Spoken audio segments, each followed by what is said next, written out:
When a Japanese officer ordered this Allied prisoner to kneel before his execution, the man did something that stunned everyone present. He stood taller. He looked his executioner in the eye. And what happened in those next few moments would echo through history as one of the most powerful acts of defiance of the entire Pacific War. This is the story of Flight Lieutenant Leonard George Siffleet, an Australian commando whose final photograph would become one of the most haunting images of World War II. But this isn't just about how he died. It's about how he chose to face death with a dignity that even his enemies could not break. Papua New Guinea, October 24, 1943. The war in the Pacific had reached a brutal stalemate, and in the steaming jungles of this remote island, the rules of warfare had been abandoned entirely. Leonard Siffleet was not supposed to be in Papua New Guinea at all. Born in 1916 in Gunnedah, New South Wales, he'd grown up in the peaceful Australian countryside, far removed from the horrors that would eventually claim his life. Before the war, he worked as a bank clerk, living an ordinary life that gave no hint of the extraordinary courage he would one day display.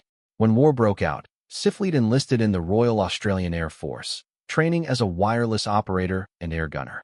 But by 1943, as the Pacific Campaign intensified, he was recruited into something far more dangerous, the service's reconnaissance department, better known as Z Special Unit. This was Australia's equivalent to the British SAS, trained in guerrilla warfare, intelligence gathering, and operating deep behind enemy lines. In September 1943, Siffleet was assigned to Operation Whiting, a reconnaissance mission that would take him into the heart of Japanese-occupied New Guinea. His task was simple in concept, but nearly impossible in execution. Gather intelligence on Japanese positions near Hollandia and report back Allied command. He would be operating hundreds of miles behind enemy lines, in some of the most inhospitable terrain on Earth. Siffleet wasn't alone. He was accompanied by Private Padawil and Private Reheron, two native soldiers from the Dutch East Indies who served as guides and fellow commandos. Together, this three-man team disappeared into the dense jungle, knowing that capture meant almost certain death. The Japanese had made it abundantly clear that they considered Allied commandos to be terrorists, not soldiers, and afforded them none of the protections of the Geneva Convention. For weeks, Siffleet and his team moved like ghosts through the jungle. They observed Japanese troop movements, counted supply convoys, and radioed critical intelligence back to Allied headquarters. Every day they remained undetected was a small victory. Every night they slept knowing that hundreds of Japanese soldiers were hunting men just like them. The jungle itself was an enemy as merciless as any human force. Temperatures soared above 90 degrees Fahrenheit with humidity that made every breath feel like drowning. Leeches attached themselves to any exposed skin. Malaria-carrying mosquitoes swarmed in black clouds. The dense canopy blocked out the sun, creating a twilight world where visibility rarely exceeded 20 feet. Strange sounds echoed through the darkness, impossible sounds that played tricks on exhausted minds. But Siffleet and his team were professionals. They'd been trained for exactly these conditions. They moved in silence, communicating with hand signals, leaving no trace of their passage. They ate cold rations to avoid smoke from cooking fires. They slept in shifts, always with one man on watch. For 3 weeks, their discipline kept them alive. Then, on October 16, 1943, their luck ran out. The exact circumstances of their capture remain disputed to this day. Some accounts suggest they were betrayed by local villagers who had been threatened or tortured by the Japanese. Others claim they were discovered by a Japanese patrol that stumbled upon their hidden camp.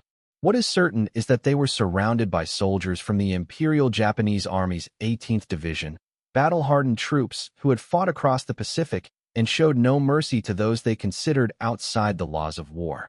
Siffleet and his companions were bound and blindfolded. Their weapons and equipment were seized. Their radio, which had been their lifeline to the outside world, was destroyed. And then they were marched through the jungle toward the Japanese headquarters at Atape, a coastal town that had been transformed into a fortress. The march took days. The prisoners were given minimal food and water. When they stumbled, they were beaten. When they couldn't keep up, they were dragged. The Japanese soldiers showed them no recognition as fellow warriors, only contempt as criminals who had dared to operate in secret rather than fight openly. At Atape, They were imprisoned in a makeshift jail, little more than a bamboo cage exposed to the elements. They were interrogated repeatedly. Japanese intelligence officers wanted to know everything. How many Allied troops were in the region, where they were positioned, what their objectives were, when reinforcements would arrive. The interrogations were accompanied by beatings, deprivation, and psychological torture. But Siffleet revealed nothing. Despite the pain, despite the fear, despite knowing that his silence would only prolong his suffering, he refused to betray his comrades or his mission.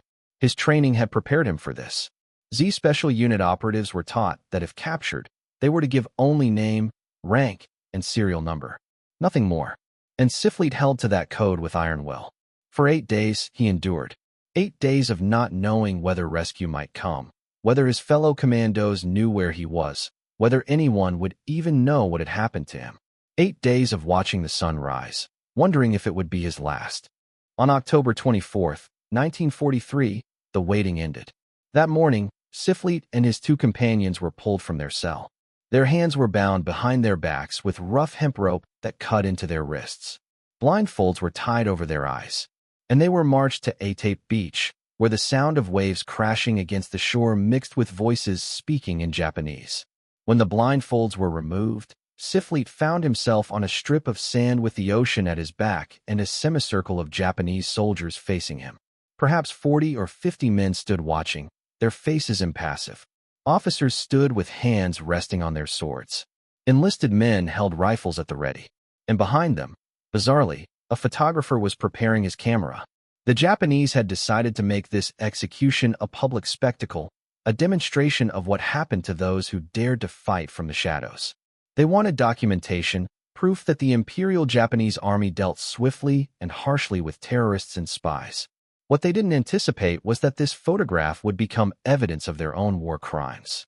3 Japanese officers stepped forward, each carrying a gunto, a traditional Japanese officer's sword.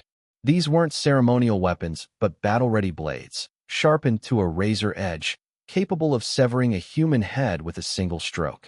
The officers who would perform the executions had been specially trained in the art of decapitation, a skill considered honorable in Japanese military tradition, but viewed as barbaric murder under international law. Siffleet's companions, Patawil and Reharan, were forced to kneel first. The traditional execution position required the condemned to kneel upright, head bowed forward, exposing the neck for a clean cut. It was designed to be swift, the executioner's blade descending in a precise arc that would sever the spinal cord and major arteries in an instant. The first blow fell. Then the second. 2 men who had fought bravely, who had volunteered for a mission they knew might be their last, died on a beach thousands of miles from home, with no witnesses except their enemies and 1 surviving comrade. Now it was Siffleet's turn. The Japanese officer commanding the execution detail barked an order. Through a translator, the words were simple: kneel. This was the moment when most men would have complied. The moment when survival instinct, the desperate hope that obedience might somehow lead to mercy, would have driven them to their knees. The moment when the weight of inevitability would have crushed any thought of resistance. But Leonard Siffleet did not kneel. Instead, he straightened his back. Despite his hands being bound behind him, despite being surrounded by armed soldiers, despite having just watched 2 friends die, he stood tall. He lifted his chin, and he looked directly at the Japanese officer who would execute him. The beach fell silent. Even the waves seemed to quiet. The Japanese soldiers, accustomed to seeing condemned men beg or weep or collapse in terror, were confronted with something they hadn't expected: a man who refused to submit even in death. The photographer, Yasuno Chikao, a Japanese military photographer documenting the execution, captured this moment. His photograph shows Siffleet blindfolded but unbowed, his posture defiant, his bearing that of a soldier rather than a victim. Behind him stands the executioner, Yasuno Buteichi, raising his sword. The image is almost unbearably powerful because of the contrast it captures: a bound, kneeling man who nonetheless radiates dignity and strength. But here's what the photograph doesn't show, what was recorded only in the memories of those present. Before Siffleet knelt, he stood for several long seconds. Long enough for the Japanese officer to repeat the command. Long enough for the translator to raise his voice. long enough for every person on that beach to understand that this Australian commando was choosing how he would meet his end. When Siffleet finally did kneel, it was clear to everyone watching that he did so on his own terms, in his own time. Not in obedience to his executioner's command, but because he had made his statement. He had reminded everyone present that they could take his life, but they could not take his dignity. They could kill his body, but they could not break his spirit. The Japanese executioner approached from behind. He raised his sword high, sunlight glinting off the polished blade. The traditional stance required precise positioning. Feet planted, weight distributed, arms extended. The sword held at exactly the right angle to ensure a clean, swift cut. In those final seconds, what went through Leonard Siffleet's mind? Did he think of his family in Australia, his mother and father who would learn of his death through an impersonal telegram? Did he remember the quiet days working at the bank, when his biggest worry was balancing accounts rather than balancing courage against fear? Did he pray? Did he curse? Did he feel afraid? We cannot know. What we do know is that in his last moment of life, Leonard George Siffleet, age 27, flight lieutenant in the Royal Australian Air Force, member of Z Special Unit, remained true to the code he had sworn to uphold: courage, honor, and defiance in the face of tyranny. The sword fell. The photograph taken by Yasuno Chikau on that October day would eventually travel a journey almost as remarkable as Siffleet's own. After the war, when Allied forces recaptured Atape and began investigating Japanese war crimes, the photograph was discovered among captured documents. It was presented as evidence at the war crimes trials held in Australia and Japan.